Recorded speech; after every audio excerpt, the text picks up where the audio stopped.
Good morning, students.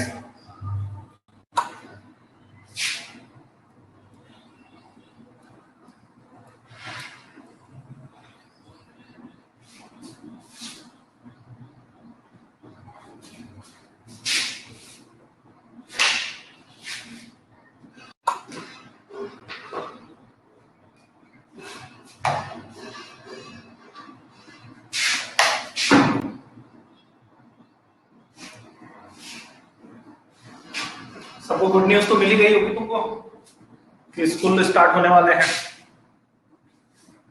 Himanshi जी good morning. आप बहुत दिनों बाद में देखिए। अच्छा तो लेती है क्लास। अभिषेक कौन है?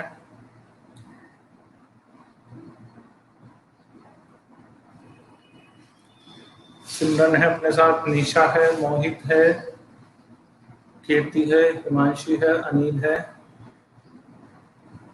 अंबिका है। आज बच्चे कम है। सिमरन कैसी बेटा?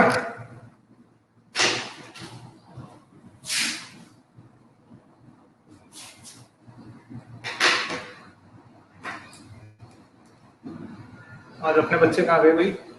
चार ही जुड़े तुम? पूजा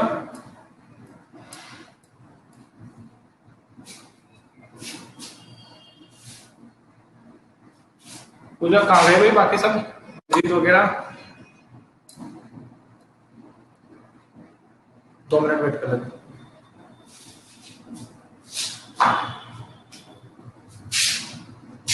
आ गई। सबकी होंगी बेटा, स्कूल तो ओपन होंगी तो।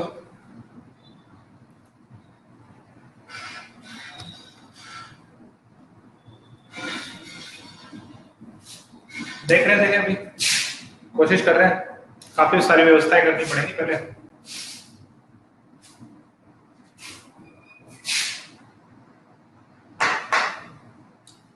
तो जितनों के भी नोट्स वोट्स बनाने हैं सब बना के तैयार रखना। फर्स्ट क्लास में चेक कर लेंगे अपन आते ही।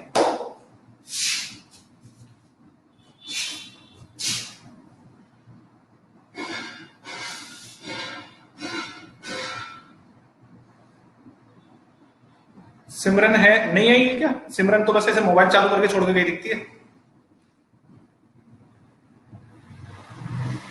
शुभम नहीं है आज। कहा शुभम? कहाँ गया भाई? अपने साथ शुभम नहीं जुड़ा अभी तक।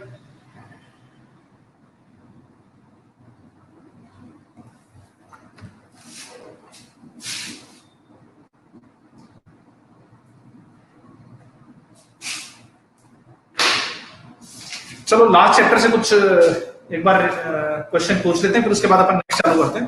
जब तक शायद सब जुड़ भी जाए। आ गई सिमरन, देखो हमारे। उठ गए बेटा?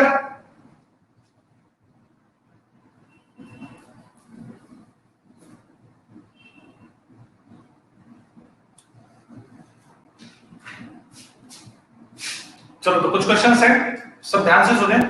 5 मिनट का एक बार रिवीजन लेंगे, फिर आगे का नेक्स्ट चैप्टर चालू करेंगे। रिप्रोडक्शन की प्रोसेस को कंप्लीट करके ही मतलब ये यूनिट जो है रिप्रोडक्शन वाली, इसको पूरी कंप्लीट करेंगे। तो मेरा पहला क्वेश्चन है, नाम था एक, मैंने कहीं नाम सुना, जोना पेलुसिडा। नाम सुना मैंने कहीं, जोना पेलुसिडा। ये कहां पाई जाती है? कौन बताएगा? कहां मिलती है ये लेयर? ये लेयर कहां पाई जाती है? कौन बताएगा? जोना पेलुसिडा नाम की लेयर कहां?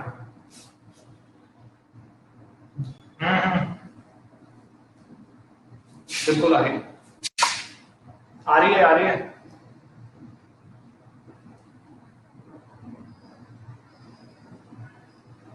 कंफर्म बता क्या है? अच्छा, कीर्ति का सही है। आपसे दो और एक और मैंने बताया था एंट्रम वर्ड, ANTRM। एक वर्ड मैंने बताया था एंट्रम। ये कहां पाया जाता है?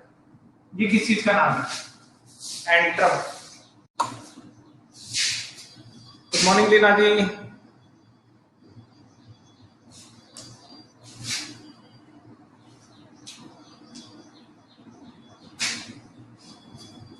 एक मिनट,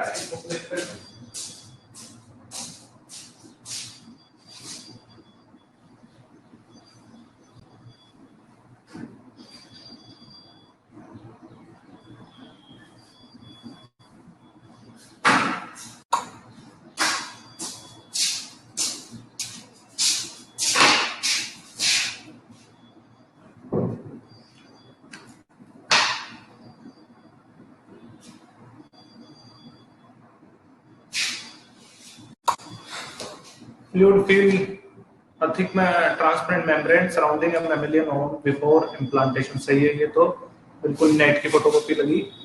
अच्छा, ये कॉर्पस ल्यूटियम क्या था? एक वर्ड था कॉर्पस ल्यूटियम, मैंने बताया था बहुत इंपॉर्टेंट है और ग्लैंड की तरह बिहेव भी करता है। होती क्या चीज थी, क्या बोला है? What is corpus luteum? What is corpus luteum?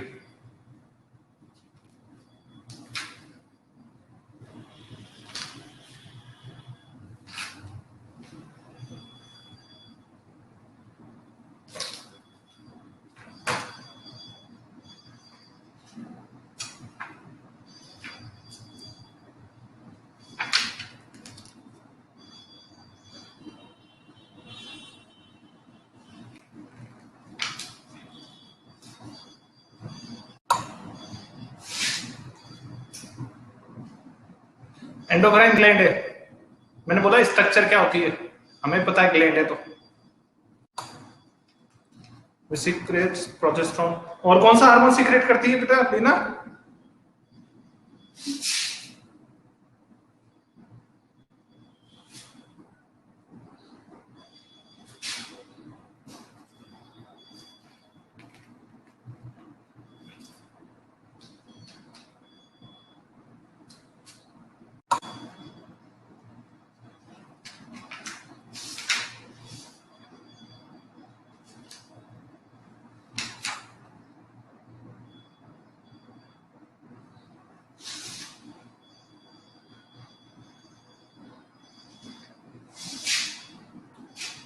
हाँ भाई, तुम्हारी जॉब कहाँ है?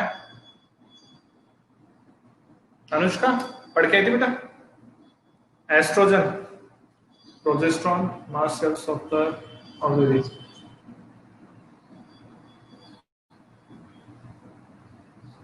ठीक है,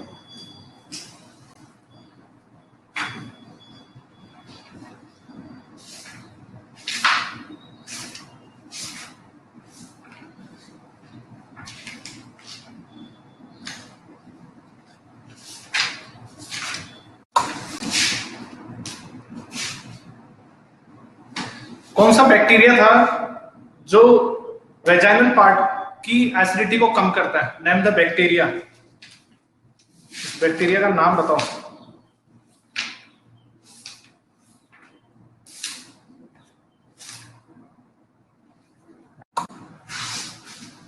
लैक्टोबैसिलस।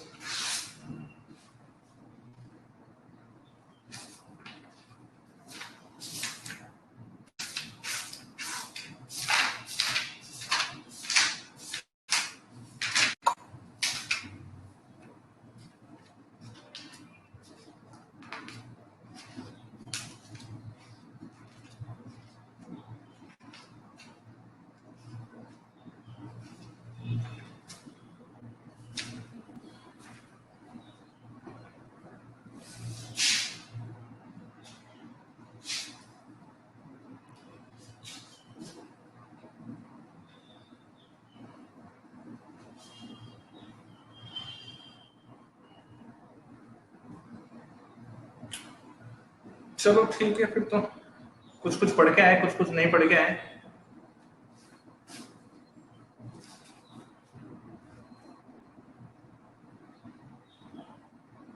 ट्यूनिका एल्बुजिनिया किसका नाम है? Tunica albuginea.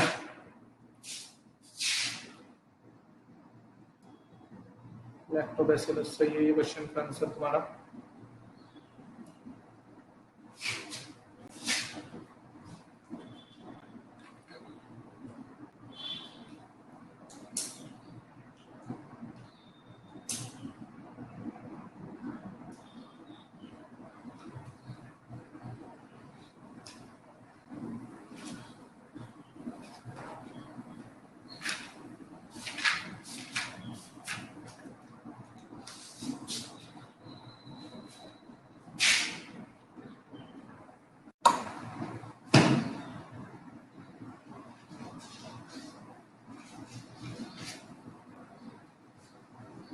Internal covering of ovary.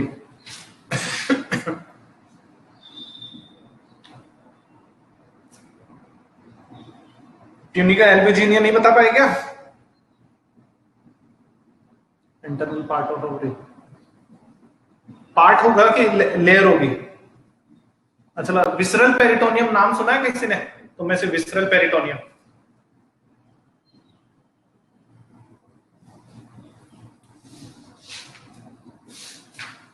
Visceral peritoneum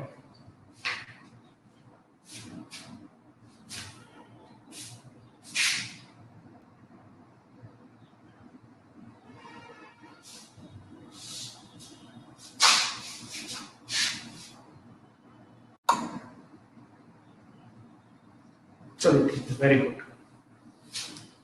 चालू करते हैं फिर। आज मैं जो चैप्टर पढ़ाने जा रहा हूँ ना, वैसे तो अपने देखो बुक के अकॉर्डिंग क्या कर रखा है, रिप्रोडक्टिव ऑर्गन्स के जस्ट बाद में भाई ऑर्गेनिक सिस्टम पढ़ाते हुए आ रहे थे, तो उन्होंने अपने सिस्टम के अकॉर्डिंग क्या दिया, सारे सिस्टम एक जगह कंप्लीट किए हैं। तो इसके जस्ट बाद एंडोक्राइनोलॉजी बता रखा है उन्होंने, एंडोक्राइनोलॉजी जिसमें ग्लैंड्स के बारे में बताया गया है, फिर लोकोमोटरी ऑर्गन्स के बारे में बताया गया, बोन्स वगैरह किस तरह। लेकिन क्योंकि अपन ने रिप्रोडक्शन का एक चैप्टर पढ़ लिया है, तो अपन रिप्रोडक्शन वाला जो पार्ट है उसको कंप्लीट कर लेते हैं। रिप्रोडक्शन का जो पार्ट पढ़ लिया है उसको अपन कंप्लीट कर लेते हैं। तो इस सेक्शन में अपना आगे का जो चैप्टर आएगा वो आएगा गैमेटोजेनेसिस। कौन सा है? Gametogenesis.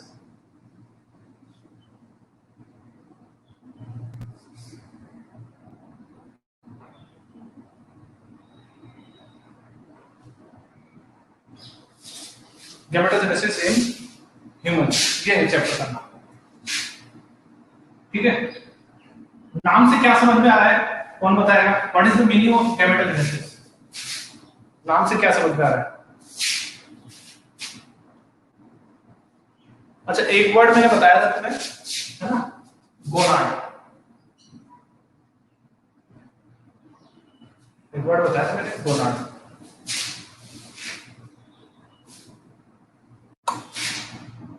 Formation of gametes. Good. देखो, गोनाड्स दो तरीके के थे, मैंने बताया था तुम्हें। गोनाड्स कितने थे? दो थे, एक मेल और एक फीमेल। ठीक है, एक मेल गोनाड है, एक फीमेल गोनाड है।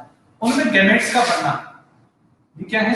एक तो ऐसे कह सकते हैं टेस्टिस है, और एक क्या है? ओवरी। जो आपके टेस्टिस है वो आपको क्या बना के देंगे? स्पर्मेटोजोआ या स्पर्म।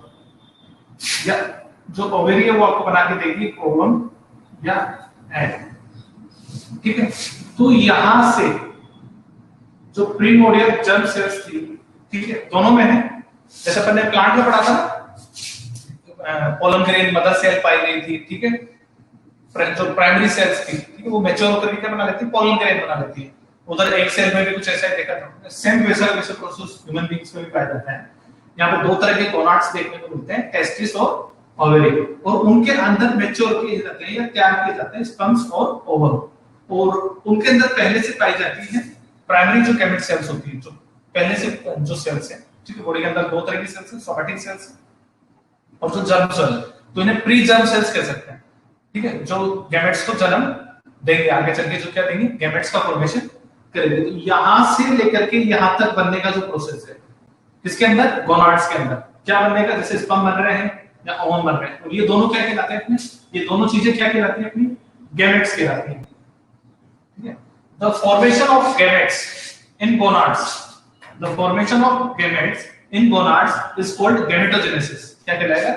गैमेटोजेनेसिस। गैमेट्स का गोनाड्स में बनना। यहाँ पे भी ये नहीं पता लग रहा है देखो कि स्पर्म बन रहे हैं या ओवम बन रहे हैं, लेकिन बस बात बता रहे हैं कि क्या गैमेट्स बनने चाहिए। कोई भी बन जाए, चाहे ओवम बने चाहे स्पर्म बने, कहां बनेंगे? गोनाड्स में। गोनाड्स क्या चीज है? इधर मेल में टेस्टिस, फीमेल में ओवरी। इन गैमेट्स का बनना क्या कहलाता है? गैमेटोजेनेसिस कहलाता है। अब गैमेट्स मैंने जैसा कि बताया दो तरीके के होते हैं। एक तो हमारे पास में कौन सा गैमेट है? स्पर्म है, और एक मेरे पास दूसरा गैमेट कौन सा है? ओवम। पहला एक गैमेट तो मेरा ये है स्पर्म, और दूसरा गैमेट मेरे पास ये है ओवम। ठीक है, अब दो अलग अलग तरह के गैमेट्स हैं, तो दो अलग अलग तरह के फॉर्मेशन होंगे। तो स्पर्म्स का बनना कहलाएगा स्पर्मेटोजेनेसिस। स्पर्मेटोजेनेसिस।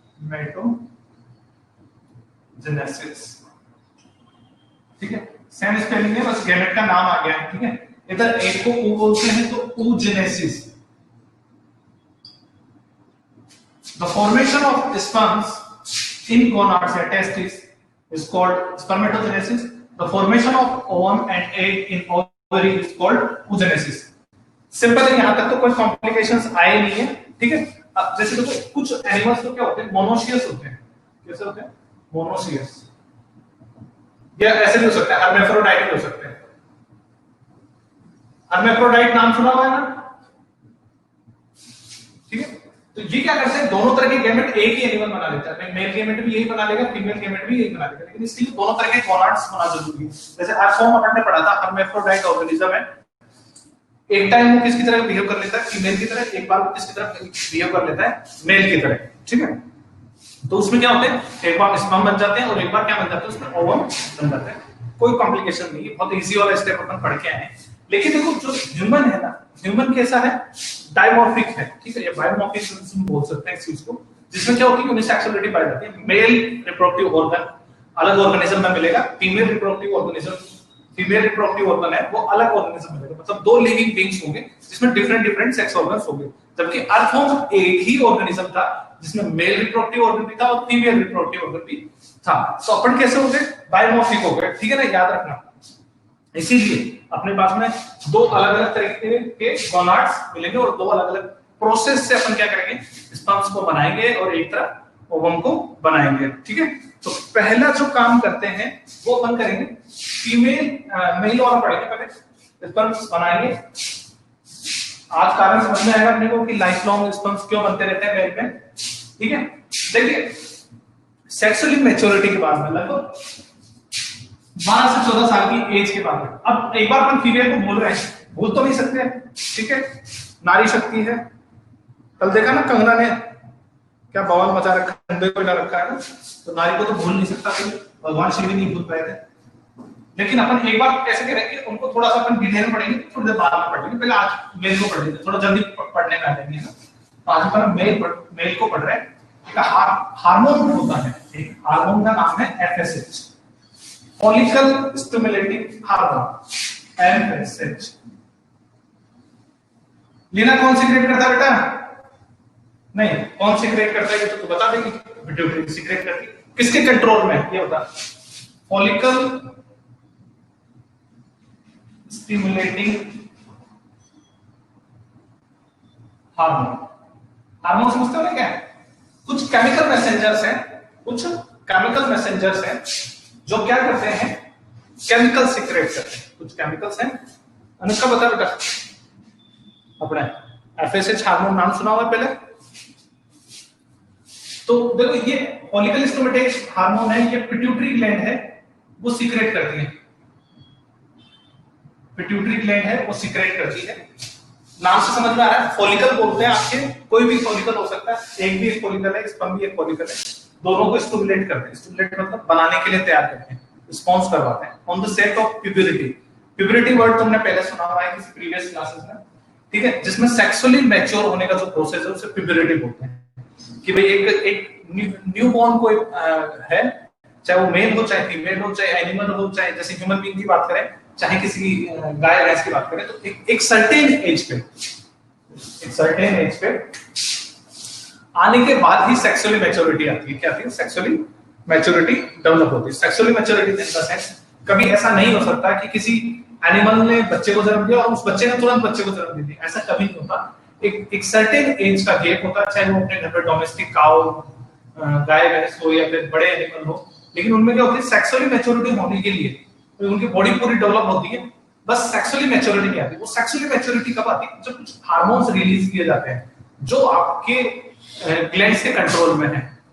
लेना इज विद अस और नॉट? सिमरन तू बता बेटा, एफएसएच किसके कंट्रोल में? ठीक है, तो ये कुछ हार्मोन्स हैं जो इस चीज को क्या करते हैं, रिस्पांसिबल होते हैं। जैसे एक एज है, जैसे बॉयज की एज होती है वो लगभग, जैसे वो बताई जाती है 14 से 15 साल की एज के बाद क्या होता है, लड़का सेक्सुअली मैच्योर हो जाता है, जिसमें कि वो क्या कर सकता है, स्पर्म्स का प्रोडक्शन कर सकता है, रिप्रोडक्शन कर सकता है। फीमेल में भी 13 से 14 साल की एज के बाद में क्या होते हैं, मेंस्ट्रुअल साइकिल्स चालू होते हैं, यानी कि एग्स का फॉर्मेशन होना चालू होता है। ठीक है, तो जो फॉलिकल स्टिमुलेटिंग हार्मोन है, ये हार्मोन है ना, ये क्या करता है, गैमेटोजेनेसिस के प्रोसेस को चालू करता है। चलिए चालू करते हैं। तो अपना पहला जो स्टेप पढ़ने जा रहे हैं, ठीक है, पहला जो स्टेप पढ़ने जा रहे हैं, तो आप ये याद रखिएगा कि क्या कारण है कि एक एज से पहले क्या नहीं हो सकता, रिप्रोडक्शन नहीं हो सकता। तो याद रखिए उस टाइम तक एफएसएच तैयार नहीं करता उसको, जैसे एफएसएच बन जाएगा तो तैयार हो जाएगा। ठीक है,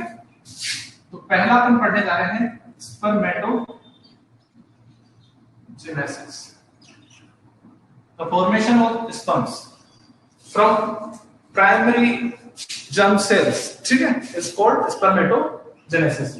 तो पहले से जब एक बच्चा पैदा होता है उसके अंदर एक स्पेसिफिक टाइप की सेल्स पाई जाती है which are called primary germ cells, primary germ cells. ठीक है, या इन्हें कह सकते हैं प्रीमोर्डियल जर्म सेल्स, इन्हें ये भी कह सकते हैं प्रीमोर्डियल जर्म सेल्स। ये सेल्स पहले से होती हैं, यही सेल्स आगे चल के डिवाइड करती हैं, यही सेल्स क्या करती हैं आगे चल के डिवाइड करती हैं। डिवाइड होने के बाद यही किस प्रोसेस को मतलब आगे बढ़ाती है, स्पर्मेटोजेनेसिस को आगे बढ़ाती है। अपन ने वर्टिब्रेट्स की बात करें, ठीक है, वर्टिब्रेट्स की बात करें, अपने जैसे ह्यूमन बीइंग्स की बात करें तो अपने पास क्या है, एक पेयर क्या पाए जाते हैं, टेस्टिस पाए जाते हैं। ह्यूमंस में क्या होते हैं, वन पेयर टेस्टिस पाए जाते हैं, जिसमें मैंने तुम्हें एक स्पेसिफिक टेस्टिस की स्ट्रक्चर पर पढ़ चुके हैं, इसीलिए मैंने ये टॉपिक कंटिन्यू करा, मैंने तुम्हें बताया था। तो टेस्टिस के अंदर, ठीक है, टेस्टिस के अंदर जो सेक्रोटम सेल है उसके अंदर टेस्टिस पाए जाते हैं, जहां पे क्या होती है, कुछ लॉब्स पाए जाते हैं, कुछ पिरामिड लाइक वो पाई जाती है, स्ट्रक्चर्स पाई जाती हैं, जिनके अंदर एक स्पेसिफिक सेल्स पाई जाती हैं, डक्ट्स पाई जाती हैं। मैंने बताया था अपन ये कुछ स्ट्रक्चर पढ़ी थी, देखो याद करो, अगर कहीं कहीं याद आ जाए तो धुंधला धुंधला, जिन्होंने थोड़ा सा चैप्टर पढ़ा है या नोट्स बनाए उन्हें याद होगा। कुछ ऐसे पिरामिड थे, उन पिरामिड्स में क्या थी, पतली पतली ट्यूब्स थी, पतली पतली क्या थी, 2 से 3 ट्यूब थी। इनका नंबर मैंने बताया था लगभग 250 तक होता है, 250 to 300, और हर के अंदर कुछ ऐसी ट्यूब बनाई थी मैंने। कौन बताएगा नाम, इन ट्यूब्स का नाम क्या था? हर के अंदर कुछ कॉन्वोलेटेड 2 से 3 ट्यूब थी, 2 से 3 ट्यूब थी। कौन नाम बताएगा? कैन साहब नाम बताओ, अनुष्का, नेहा, चंचल, पूजा, नाम बताओ बेटा, उस ट्यूब का नाम क्या था?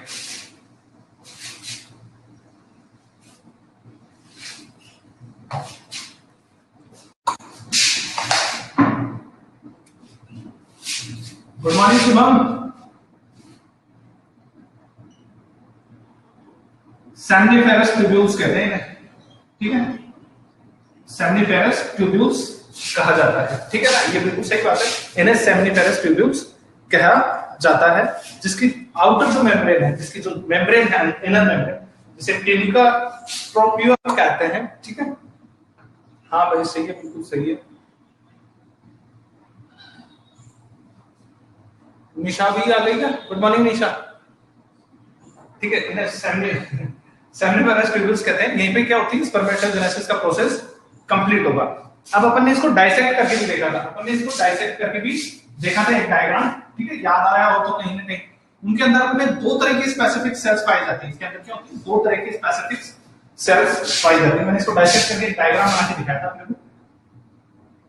अपन ने इसको ऐसे देखा, सेम्निफेरस ट्यूब्यूल्स को, इसके अंदर अपने पास में क्या होती है, कुछ स्पेसिफिक सेल्स होती हैं which are called Sertoli cells, ठीक है, जो क्या कहलाती हैं, सर्टोली सेल्स कहलाती हैं, जो क्या करती हैं, न्यूट्रिशन प्रोवाइड करने का काम करती हैं, जो क्या करती हैं, न्यूट्रिशन प्रोवाइड करने का काम करती है। साथ ही साथ इनके बीच में, कनेक्टिव टिश्यूज के बीच में, सेम्निफेरस ट्यूब्यूल्स के पास में लीडिंग सेल्स भी पाई जाती हैं, जो क्या करती हैं, मेल हार्मोन का सीक्रेट, मेल हार्मोन्स क्या करती हैं, सीक्रेट करती हैं। क्या करती हैं, मेल हार्मोन जो होते हैं उनको क्या करती है, सीक्रेट करती है। नाम क्या था उन सेल्स का? Leydig cells. क्या नाम था?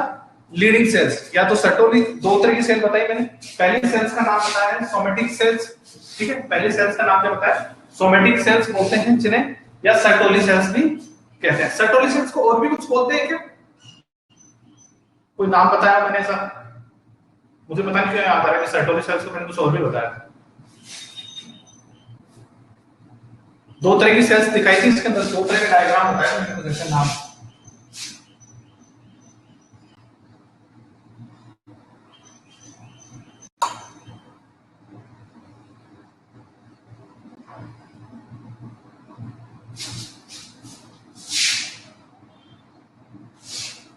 नर्व सेल्स किसे कहते हैं? सर्कुलर सेल्स को या लीडिंग सेल्स?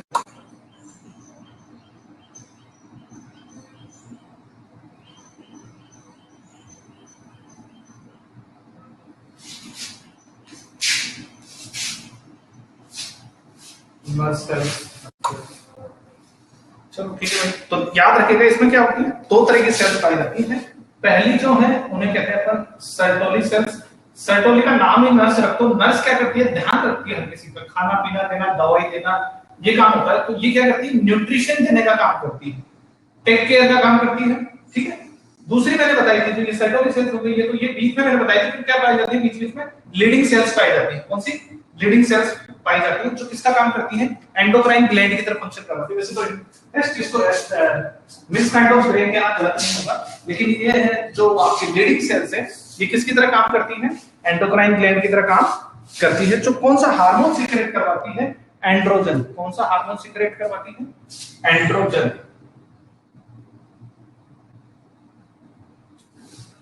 यही वो हार्मोन है जिसकी वजह से कैसे काम होते हैं? मेल वाले फंक्शन होना स्टार्ट होते हैं। ठीक है, यही वो हार्मोन है जिसे मेल हार्मोन कहा जाता है। एंड्रोजन को क्या कहा जाता है? मेल हार्मोन कहा जाता है। अगर इसके इंजेक्शन मतलब जैसे अगर किसी मेल के अंदर ये बन रहा है तभी वो कैसा दिखेगा? मेल जैसा दिखाई देगा। ठीक है, अगर नहीं बनेगा तो कैसा दिखाई देगा? मेल तो नहीं दिखाई देगा। ठीक है, अगर किसी लड़की में इसके इंजेक्शन लगाते हैं तो लड़की की दाढ़ी मूछा देंगे क्या? क्या कहते हैं भाई? अगर एंड्रोजन के इंजेक्शन किसी लड़की को लगा दिए जाए, ठीक है, तो क्या होगा? क्या असर आएगा बॉडी में?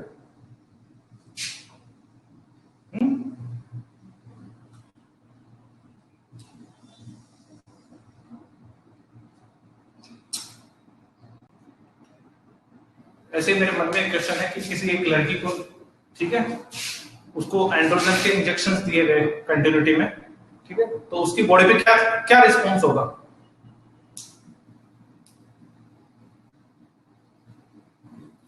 अंबिका,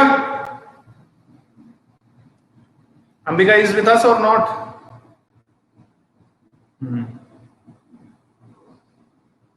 बता बेटा, चल अंबिका को नहीं लगा सकते, उसके अलावा बताओ अंबिका पे तो क्या असर आएगा? कुछ नहीं आएगा।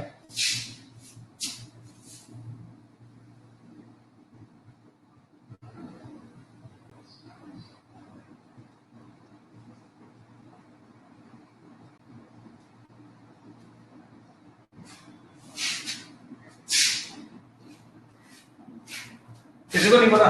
चलो छोड़ो फिर, कोई बात नहीं। ऑब्वियसली तो देखो इसके अंदर, अगर अपन इसके अंदर देखें, देखो मेल में क्या होता है? ऐसा नहीं होता कि कोई एक सेल थी और वो डायरेक्ट स्पर्म बन गई। क्या बन गई? एक सेल थी और वो डायरेक्ट स्पर्म बन गई, ऐसा नहीं होता है। ठीक है, वो अलग अलग स्टेजेस से पास होते हैं, वो अलग अलग स्टेजेस से पास होते हैं। जैसे अपने सेल साइकिल पढ़ा है, कोई ग्रोथ फेज होती है, मल्टीप्लिकेशन फेज होती है, मैच्योरेशन फेज होती है, कुछ इस तरीके से अलग अलग फेजेस होती है। तो यहाँ पे इसके अंदर, किसके अंदर? अपनी सर्टोली सेल्स के अंदर है ना, इस पेरिफेरी के बिल्कुल पास अपने को स्पर्म्स जो है ना, जो स्पर्मेटोजोआ जिन्हें कहेंगे अपन, स्पर्मेटोजोआ वर्ड याद रखना, स्पर्मेटोजोआ कहेंगे, वो अलग अलग स्टेजेस में मिल जाएंगे, कुछ छोटे, कुछ बड़े, कुछ इसके अपनी लीडिंग सेल्स इसके ऊपर ऐसे लगे हुए, ठीक है, मैच्योरेशन के लिए तैयार होते हुए, जिनके टेल डेवलप होता है। याद रखिएगा, लेकिन जो पहले जो सेल्स होती है, जो अपन ये पढ़ रहे थे, जो प्रीमोर्डियल जर्म सेल्स है, ये तो राउंड ही होती है, नॉर्मल शेप की होती है, नॉर्मल शेप की होती है। लेकिन बाद में जब मैच्योर हो जाती है तब स्पर्म्स कुछ ऐसा दिखाई देता है। ठीक है, स्पर्म तो कुछ ऐसा दिखाई देता है। तो यहां से जब यहां तक आना है, इसी को तो अपन ने क्या कहा? स्पर्मेटोजेनेसिस का है। लेकिन देखो ये ऐसा तो है नहीं कि एक दिन पहले ऐसी थी दूसरे दिन ऐसा हो जाएगा, ऐसा नहीं होता। इसके लिए इसको क्या होता है? अलग अलग स्टेजेस से निकलना होता है। इसमें अलग अलग तरीके के डिवीजन होते हैं। देखिए, और ये जो सेल्स है ना, ये 2n टाइप की होती है। हैप्लॉइड सेल नहीं होती, डिप्लॉइड सेल पाई जाती है। जबकि अपने को जितने भी गैमेट्स बनाने होते हैं वो तो सिंगल सेल बनाने होते हैं, n सेल प्रोड्यूस करके देनी होती है। तो इस तरीके से यहाँ पे क्या होते हैं? स्पर्म्स की अलग अलग स्टेजेस चल रही होती है। इसके अंदर क्या पाई जाती है? अलग अलग स्टेजेस के स्पर्म्स पाए जाते हैं। ठीक है, अंदर इसमें कुछ बिल्कुल मैच्योर होते हैं तो फ्री घूमते हुए मिल जाएंगे यहाँ पे। ठीक है, इस तरीके से होने वाले स्पर्म्स के प्रोडक्शन के डिफरेंट स्टेजेस का पाया जाना किसी ह्यूमन बीइंग में या किसी तरीके से होलोजेनिक टाइप का मैच्योरेशन है। होलोजेनिक, याद रहेगा ये वर्ड होलोजेनिक। समझ में आ गया होलोजेनिक का मतलब शुभम? अगर किसी सेल के अंदर ऐसे डिफरेंट डिफरेंट स्टेजेस की सेल्स पाई जाती हो तो इस तरीके से होने वाला गैमेटोजेनेसिस होलोजेनिक टाइप का क्या कहलाता है? मैचुरेशन कहलाता है होलोजेनिक टाइप का। या इस तरीके के जो गोनाड्स है वो होलोजेनिक गोनाड्स कहलाते हैं। क्या कहलाते हैं? होलोजेनिक गोनाड्स कहलाते हैं। एक और होते हैं टीलोजेनिक होते हैं। दूसरे वाले जो होते हैं ना वो होते हैं टीलोजेनिक। टीलोजेनिक, ठीक है। टीलोजेनिक में डायरेक्ट हो जाएगा, टीलोजेनिक में क्या हो जाएगा? डायरेक्ट हो जाएगा, ठीक है। कि ये सेल थी पेरिफेरी में क्या होंगे? एक ही तरह के बनेंगे, वो डायरेक्ट क्या हो जाएगा? मैचुरेशन होगा, टेलोजेनिक कहलाएंगे। लेकिन जो ह्यूमन बींग्स में है वो होलोजेनिक टाइप का है, व्हिच मींस जो पेरिफेरी है उसके आसपास में अलग अलग स्टेजेस में स्पर्म्स पाए जाते हैं। स्पर्मेटोजोआ पाए जा सकती है, अलग अलग स्टेजेस की सेल्स पाई जाती है, और इस तरीके के जो गोनाड्स हैं वो होलोजेनिक गोनाड्स कहलाएंगे। आगे समझ में सबको? अनुष्का समझ में आया बेटा? कैसा? नेहा?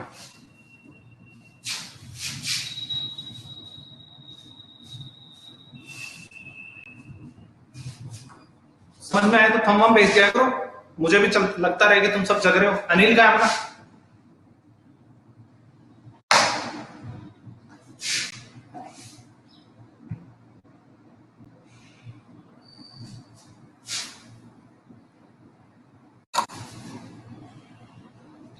चलो अब ध्यान रखना बेटो, मैंने बताया ना अलग अलग स्टेजेस में इसमें क्या पाए जाते हैं?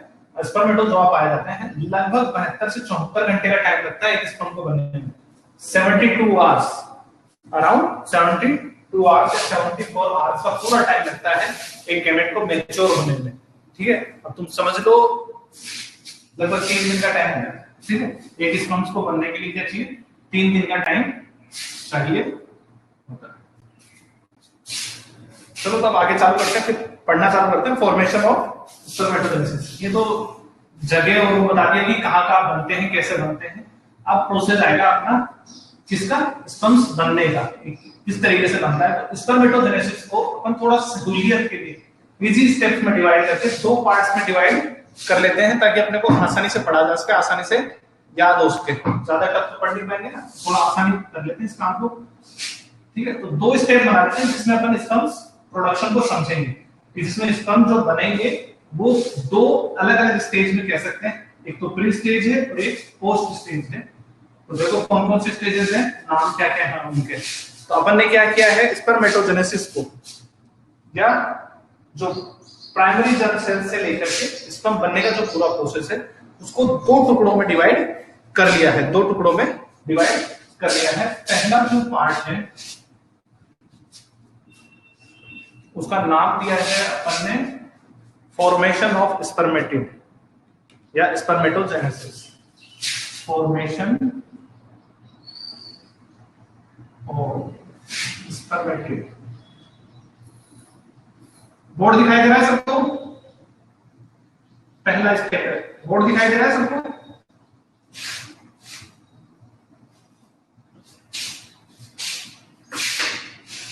मोहित बोर्ड दिखाई दे रहा है बेटा?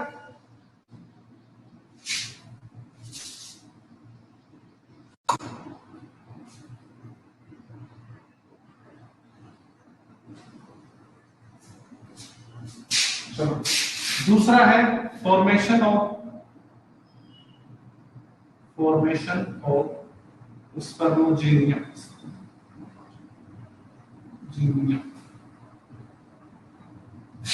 ये कुछ 2 स्टेप्स हैं जिसमें अपन इसको पढ़ेंगे।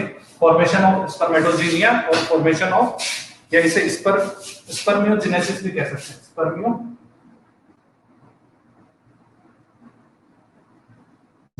भी कह सकते हैं, ठीक है ना। स्पर्मियोजेनेसिस उसे फॉर्मेशन ऑफ स्पर्मेटिड कहते हैं, इसे बोलते हैं फॉर्मेशन ऑफ स्पर्मियोजेनेसिस, ठीक है ना। ये 2 स्टेप्स हैं। अब देखो अंतर क्या है, दोनों समझो। देखो इसके अंदर अपन है ना, अपन स्पर्म को है ना राउंड शेप तक लेके आएंगे, जहां तक सेल्स डिवाइड होंगे वहां तक बना के लेके आएंगे। और इसके अंदर है ना अपन उसके अंदर चेंजेस करेंगे। जो सेल बन के आएगी ना अपने पास, जो स्पर्मेटोजोआ जो बन के आएगा, जैसे स्पर्मेटेड कहेंगे, स्पर्मेटेड बना रहे हैं अपन, उसमें चेंजेस करवाएंगे इस स्टेज में। तो इस स्टेज को अलग अलग, जैसे सेल साइकिल चलता है ना, बिल्कुल वैसे अलग अलग 3 स्टेजेस में पढ़ेंगे अपन, 3 अलग अलग स्टेजेस में। जैसे पहला है मल्टीप्लिकेशन, जिसमें मल्टीपल हो जाएंगे, दूसरी होगी अपनी ग्रोथ फेज जिसमें ग्रोथ होगी, और तीसरी होगी अपनी मैच्योरेशन फेज। ठीक है ना, इस तरीके से 3 स्टेजेस बना रखी है।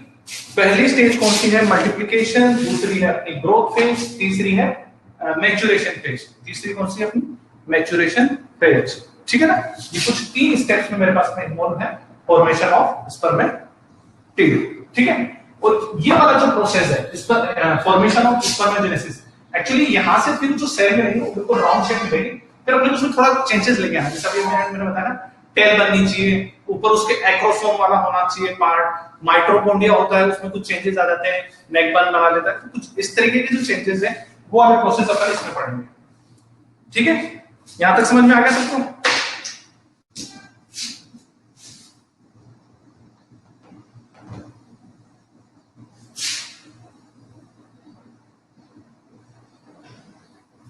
जग रहे हैं सब?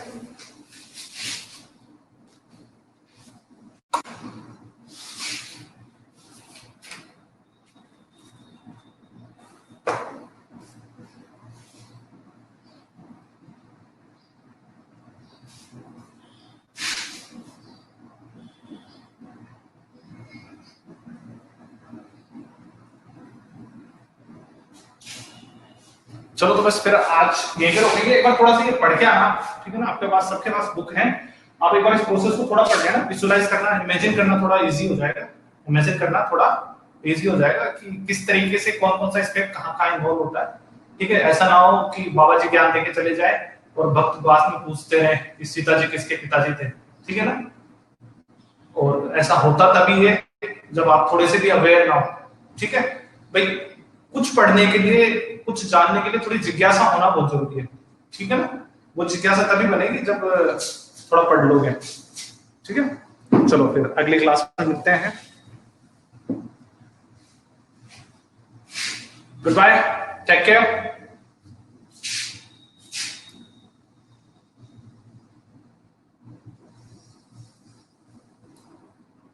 अंबिका पढ़ती है बेटा? सच सच बता।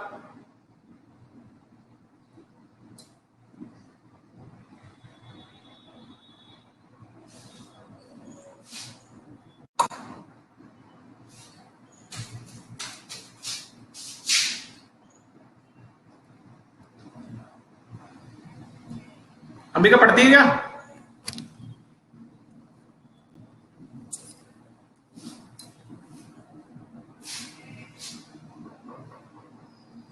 कुछ बच्चों को देख के लगता है कि वो डेली पढ़ते होंगे, कुछ बच्चों को देख के पता नहीं लगता कि वो पढ़ते भी है।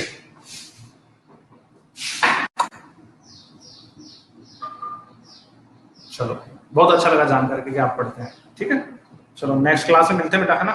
पढ़ के आना, थोड़ा सा क्वेश्चन पूछूंगा तेरे से।